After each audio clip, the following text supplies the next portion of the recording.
Movie की शुरुआत एक गूंगी लड़की से होती है, लेकिन ये लड़की हमेशा से गूंगी नहीं थी।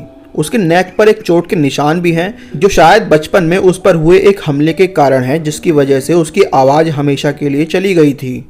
एलाइजा इस दुनिया में बिल्कुल अकेली है। हालांकि उसके नेबर में जाइल्स नाम का एक आदमी रहता है, जो एलाइजा को बिल्कुल अपनी फैमिली की तरह समझता है। एलाइजा एक लैब में क्लीनर की जॉब करती है। इस लैब में जेल्डा भी काम करती है, जो एलाइजा की सबसे अच्छी फ्रेंड है।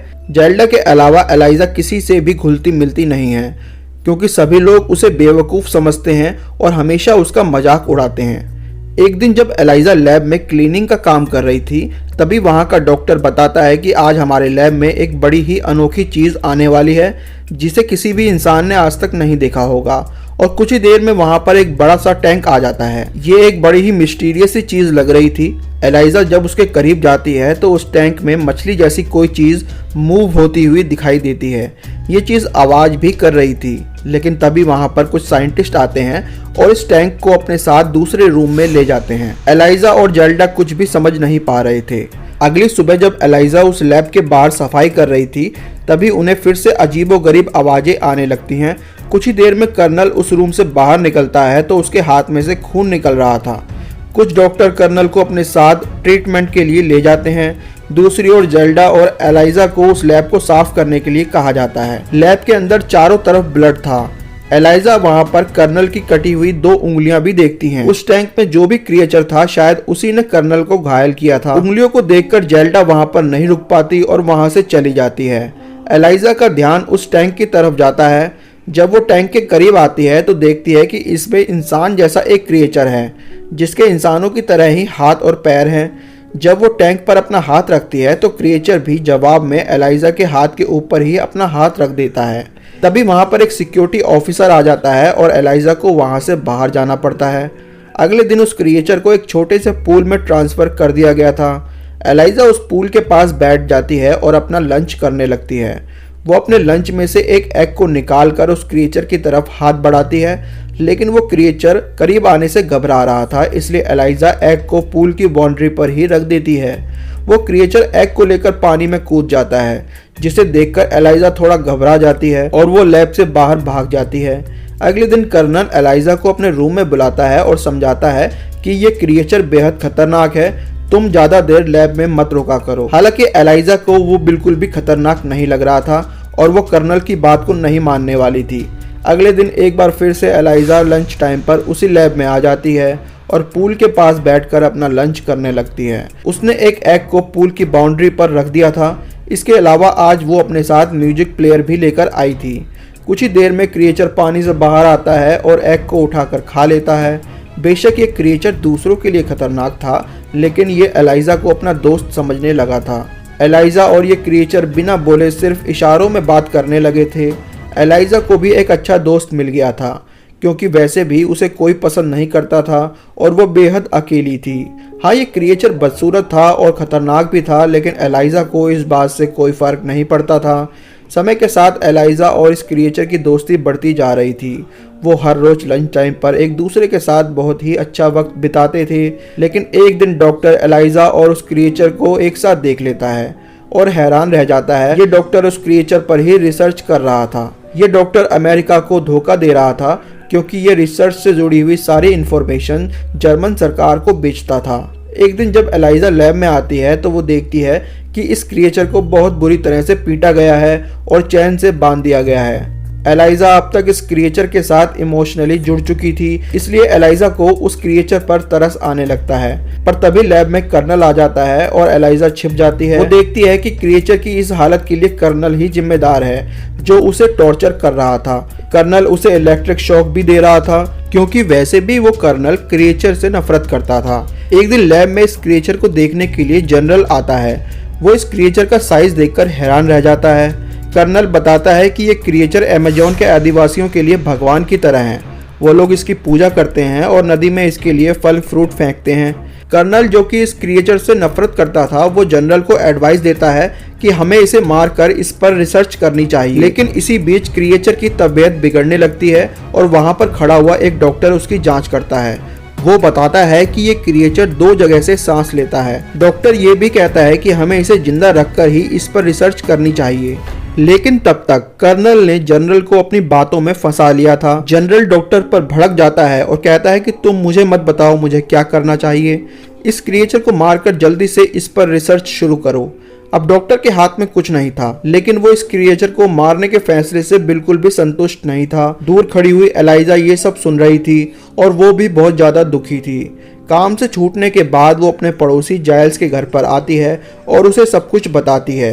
वो बताती है कि ये क्रिएचर कोई जानवर नहीं है, बल्कि इसमें इंसानों से भी ज़्यादा फीलिंग्स हैं और यही एक है जो मेरी कमियों के बावजूद मुझे पसंद करता है। हमें इसे बचाना होगा। लेकिन जाइल्स कहता है कि ये क्रिएचर कुछ ऐसे लोगों के हाथ में है जो बहुत ज़्यादा पावरफुल हैं और हम उनके सामने कुछ नहीं कर सकते।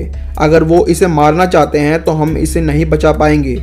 जाइल्स का सपोर्ट ना मिलता देख एलाइजा बहुत ज़्यादा दुखी हो जाती है। अब कई दिन बीत जाते हैं और एलाइजा को दुखी देखकर जाइल्स उसकी मदद करने का फैसला करता है। जाइल्स कहता है कि हमें लैब से इस क्रिएचर को भगाना होगा।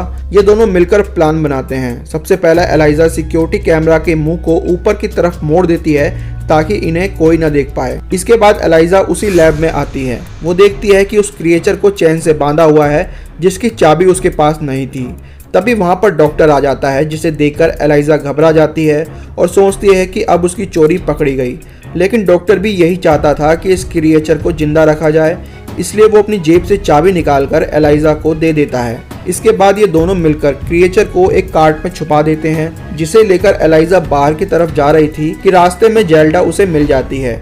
जेल्डा को उसके प्लान के बारे में पता चल चुका था और वो एलाइजा को रोकने की कोशिश करती है, लेकिन एलाइजा जेल्डा को बताती है कि ये लोग क्रिएचर को मारने वाले हैं, तो जेल्डा भी एलाइजा की मदद करने लगती है। प्लान के मुताबिक जाइल्स को एक वैन लेकर लैब के अंदर आना था, लेकिन सिक्योरिटी गार्ड जाइल्स की वैन को रोक लेते हैं क्योंकि उन्हें जाइल्स के फेक आईडी कार्ड पर शक हो गया था। तभी वहां पर डॉक्टर आ जाता है और जाइल्स की मदद करता है। वो सिक्योरिटी गार्ड को नॉकआउट कर देता है। पता नहीं कर्नल को इन सब की भनक कैसे लग जाती है और वो वैन को रोकने की कोशिश करता है, लेकिन तब तक एलाइजा, जाइल्स और जेल्डा उस क्रिएचर को लेकर भाग चुके थे। एलाइजा उस क्रिएचर को अपने घर ले आती है और बाथ टब में लेटा देती है क्योंकि ये क्रिएचर पानी के बगैर जिंदा नहीं रह सकता। फिलहाल तो वो बहुत कमजोर था और एलाइजा फैसला करती है कि उसे कुछ दिनों बाद नदी में छोड़ देगी, जहाँ से वो समुद्र के रास्ते होते हुए अपने घर चला जाएगा।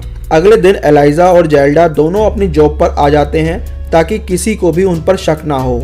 घर पर जाइल्स उस क्रिएचर का ध्यान रख रहा था, लेकिन जब जाइल्स की आंखें लग जाती हैं तो वो क्रिएचर बाथ टब से निकलकर बाहर आ जाता है और एलाइजा की बिल्ली को खा जाता है। जाइल्स उसे ऐसा करने से रोकता है तो वो क्रिएचर घबरा कर वहां से भागता है। भागते वक्त वो क्रिएचर जाइल्स को इंजर्ड कर देता है। एलाइजा जब लौटती है तो उसे सारी कहानी का पता चलता है। जाइल्स उसे कहता है कि इसमें उस क्रिएचर की कोई गलती नहीं, वो घबरा गया था।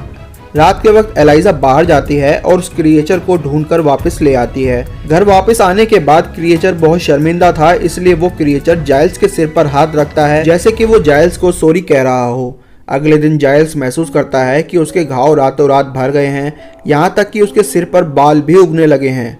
दोस्तों, यहाँ पर हमें महसूस होता है कि उस क्रिएचर के पास कुछ सुपर पावर्स हैं। इधर जनरल उस क्रिएचर के भागने पर कर्नल पर भड़क रहा था।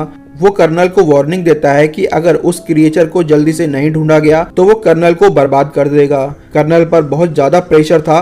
कर्नल को सबसे पहले उस डॉक्टर पर शक होता है जो नहीं चाहता था कि वो क्रिएचर मारा जाए, इसलिए कर्नल डॉक्टर के घर के बाहर निगरानी रखता है। एक रात को डॉक्टर घर के बाहर आता है जहां पर वो 2 जर्मन लोगों से जर्मन भाषा में बात कर रहा था। तभी ये दोनों जर्मन लोग उस डॉक्टर को शूट कर देते हैं। कर्नल को पता चल चुका था कि डॉक्टर एक जर्मन जासूस है। कर्नल पहले से ही घायल पड़े डॉक्टर को और भी ज्यादा टॉर्चर करता है। हालांकि डॉक्टर कर्नल को कुछ भी साफ साफ नहीं बताता, लेकिन वो इतना जरूर बताता है कि क्रिएचर को भगाने वाला एक क्लीनर है। कर्नल को जेल्डा पर शक होता है। कर्नल जेल्डा के घर पर आता है, लेकिन जेल्डा उसे कुछ भी नहीं बताती। पर तभी जेल्डा का हस्बैंड कर्नल के सामने मुंह खोल देता है और बता देता है कि क्रिएचर एलाइजा के घर पर है। कर्नल एलाइजा के घर के लिए निकल जाता है। पीछे से जेल्डा एलाइजा को कॉल करके सावधान कर देती है। अब एलाइजा के पास और वक्त नहीं था, उसे उस क्रिएचर को जल्दी से नदी में छोड़ना था। इसलिए एलाइजा उस क्रिएचर को वैन में रखकर नदी की तरफ निकल जाती है। उधर जब कर्नल एलाइजा के घर पर पहुंचता है तो उसे वहां पर कोई नहीं मिलता, पर तभी उसकी नज़र एक नोट की तरफ जाती है जिस पर एलाइजा ने आज की तारीख के साथ लिखा था कि आज उस क्रिएचर को नदी में छोड़ना है। कर्नल एलाइजा और उस क्रिएचर को ढूंढते हुए नदी की तरफ जाता है और उन दोनों को देखते ही शूट कर देता है। एलाइजा और क्रिएचर दोनों जमीन पर गिर चुके थे, लेकिन वो क्रिएचर कुछ ही देर में उठ खड़ा होता है। हैरानी की बात थी कि उसके शरीर पर से बुलेट के घाव एकदम से हील हो चुके थे और इसके बाद वो कर्नल को मार देता है। वो एलाइजा को गोद में उठाकर पानी में कूद जाता है और समुद्र की गहराई में चला जाता है। वो एलाइजा के गर्दन पर बने बचपन के उस घाव पर अपना हाथ फेरता है और देखते ही देखते घाव के निशान गिल्स में बदल जाते हैं, जिसकी वजह से एलाइजा अब पानी में भी सांस ले पा रही थी। एलाइजा को अपनी डेस्टिनी मिल चुकी थी और इसके बाद वो क्रिएचर और एलाइजा हमेशा के लिए एक दूसरे के साथ पानी में ही अपना जीवन बिताने के सफ़र पर निकल जाते हैं। दोस्तों, इसी सीन के साथ मूवी खत्म हो जाती है।